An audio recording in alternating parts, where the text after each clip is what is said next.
Have you ever, in your trying circumstances, your anxious moments, said a prayer to God? Please increase my faith. Or maybe you just received a terrible diagnosis, or a doctor told you that you had a long and difficult recovery ahead of you, which you knew would try and test your faith. Maybe you lost your job and you don't know how you're going to pay the bills, and you whisper in despair, God, increase my faith. Or maybe you have lost someone you love and you are facing the years ahead without them. And in your confusion and grief, you cry out in your alone moments, Lord, increase my faith. If you have ever had one of these or another similar kind of situation, then I think you have a pretty good idea of how the disciples felt in today's passage. Now, leading up to the declaration of the disciples, the first line of the passage today, Jesus was telling them of the many challenges that they were going to face by being his followers. After a litany of demands which Jesus has for his followers, the disciples feel overwhelmed and inadequate to measuring up to Jesus' standards. In their confusion and grief, they exclaim, increase our faith. As we often feel when facing difficult challenges and hardships, the disciples feel that they do not have enough faith to do as Jesus has asked. The disciples did not know how to make their own faith grow, so what they really wanted was Jesus to kind of wave his hands and make their faith grow for them. Have we not wanted to do the same?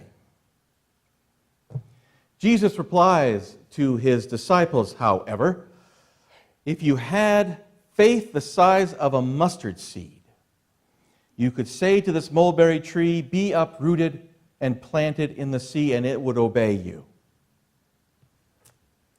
Mustard seed, very small. Initially, it seems that Jesus is affirming that the disciples have very little faith. A faith even smaller than a tiny mustard seed. And from what Jesus said, we might assume that the most important thing that Jesus is concerned about is the quantity of our faith. How much faith do you have? As Jesus walked on water, did he not say to Simon Peter, as Peter's sinking into the Sea of the Galilee, Jesus grabs his arm and he says, "O you of little faith, why did you not believe?" Jesus seems to state that even if the disciples, or we, had even the amount of faith the size of a mustard seed, we could do miraculous things like walk on water or uproot a tree and plant it into the sea. When I read these stories, I often feel very small in my faith, since I can't walk on water. I cannot plant trees in the ocean or move mountains. I have prayed at times for God to increase my faith so I could do more and better things for God. But Jesus does not give the disciples more faith. Despite what we might hear in these passages about the amount of faith we should have, Jesus does not increase the faith of his followers. Rather, he redirects what faith they already have toward greater service in God. Perhaps we could say that Jesus was more concerned about the quality of our faith as opposed to the quantity of our faith. I think Jesus is more concerned with how we use the faith we have than having us acquire more faith.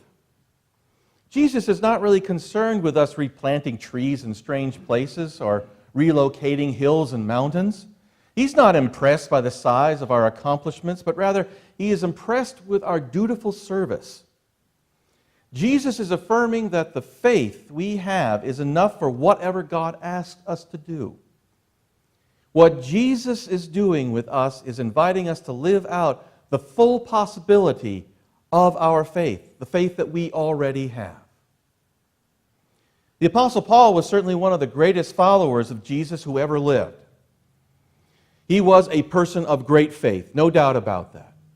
But he had something which hindered his evangelism efforts, which he called a thorn in his side. Paul prayed 3 times for God to remove this thorn of the flesh. But God replies to Paul, "My grace is sufficient for you, for my power is made perfect in weakness." So even one of the most faithful people of all time did not have enough faith to eliminate his ailment, his injury, or handicap, whatever it was. And it was never recorded that Paul ever uprooted a tree or moved a mountain. Never. God did not remove the thorn from Paul, but the Lord did give him the grace to endure it. And grace is the undeserved gift of God. Faith and grace are gifts from God. The faith that you have is not something that you concocted, that you created on your own. You did not get it because of your superior intellect or attentiveness. It is not something your parents or grandparents made for you. I mean, your parents and grandparents may have helped to nurture your faith, but no one inherits faith by being born into it. The Apostle Paul wrote in Romans 12, verse 3, "For by the grace given me, I bid everyone among you not to think of him or herself more highly than they ought to think, but rather to think with sober judgment, each according to the measure of faith which God has assigned." Please note that ending. The measure of faith that God has assigned. Paul is saying that faith is assigned by God. It is a gift from God. What that means is that God has already given us the amount of faith that we need. If we need more faith, well, then God will assign us more. The problem for us is not our lack of faith, because God has given us all the faith we need. The problem for us is that we do not use the faith that we have. Now, contrary to what it might seem, Jesus is not condemning the disciples for their lack of faith. He was expressing actually confidence in them. The disciples just needed to learn how to use the faith they already had. And the same is true for us. We must learn to use the faith that we have instead of complaining that we don't have enough. In times of confusion and hardship, when everything seems to be falling apart, we have faith deep within us to carry us through. It is not a question of how much faith we have, but rather finding ways to use the faith which is already there. Even a small amount of faith opens you up to a tremendous amount of power. So Jesus tells his disciples a story to teach them how to use the faith that they have. Jesus first informs his followers that they must properly understand what their relationship with God is supposed to be. Jesus uses an example which would have been very common in his day when he says that God is our master and we are the slaves. Then Jesus goes on to give a particular example of our relationship. If a slave comes in from plowing a field or tending the sheep, the master is not going to serve the slave at the dinner table or at the master's table. The master will order the slave to prepare the master's dinner, and then the slave will later fix his own meal and eat it in the slave's quarters. Most of us have not had the experience of a master and a slave, so Jesus might tell the story today as perhaps the employer and the employee, or might describe it as a general and a private. A general comes to inspect a barracks, and when the general notices that the floor needs cleaning, well, he doesn't say, "Hey, private, let me wash the floor. I noticed it needed cleaning. And then let us sit down and let's talk about what I can do for you." Now, most likely, the general would say, "Private, the floor is dirty. Clean it." And when the private has done the cleaning that the general has ordered, or the employee has done the work the employer has wanted, neither the general nor the employer is likely to thank the private or the employee, because it is the private's duty to do what the general orders. It is the employee's job to do what the employer orders. That is how it is between God and us. In this parable, Jesus is warning us that we will never, even if our faith is increased, move above the role of a servant whose obedience to God is life itself. Neither our faith nor our good deeds allows us any claim upon God. We can make no demands of God to give us anything. We are the servants who serve. God is the master we serve. Does a master thank a slave for doing what the master ordered? Does an employer thank an employee for doing the work which was assigned to them? Does a general thank a private for obeying orders? No. Now, you might get a thank you if you go beyond what has been assigned to you or what has been ordered. But if you do the job that is expected of you, you really can't expect thanks. So Jesus says that after we have done all that God has asked us to do, we only have the right to say, we are unworthy slaves who have only done what we ought to have done, nothing more. No matter how much we do in God's service, we are only doing what is expected of us.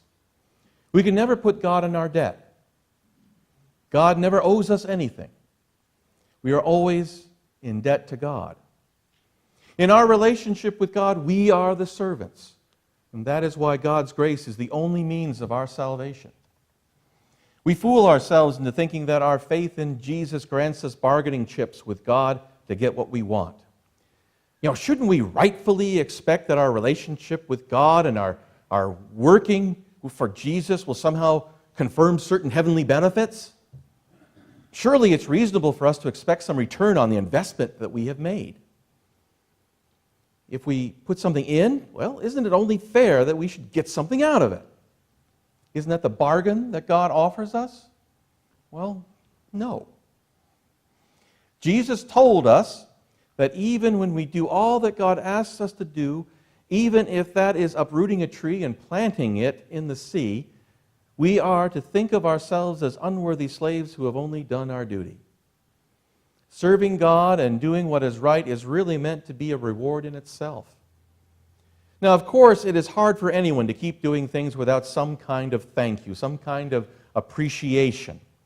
It is so important for us all to thank each other for the work that we do for God. But we should not serve God for any divine or human reward. We do not earn our way into the kingdom of God, but rather we are granted entrance because of God's love and grace. Our faith is the acceptance of God's love and grace. Our faith is trusting in God's love and grace to save us. Faith enables us to do the things that Jesus wants us to do. And for us, it is not a question of increasing our faith, but rather realizing that even a small amount of faith can accomplish seemingly impossible things. Jesus wanted his disciples to realize that they already had the faith necessary to do what was expected of them. They just had to put it to use. Faith is oftentimes hidden until we actually put it to use. Jesus reminds us that part of our failure to use our faith is that we think our faith is meant to benefit us. But Jesus reminds us that our role in that is that of a servant who focuses on God's desire for us. God desires that we live our lives in following Christ by serving the needs of others. True faith always leads us to greater service, not greater rewards. The true servant does not expect rewards. The servant expects to serve. The reward comes for us in being the servant of God and sharing in God's kingdom by the gift and grace of God alone. And if we really use the faith we have, we will all be surprised at what we can do. A little bit of faith goes a long way. Amen.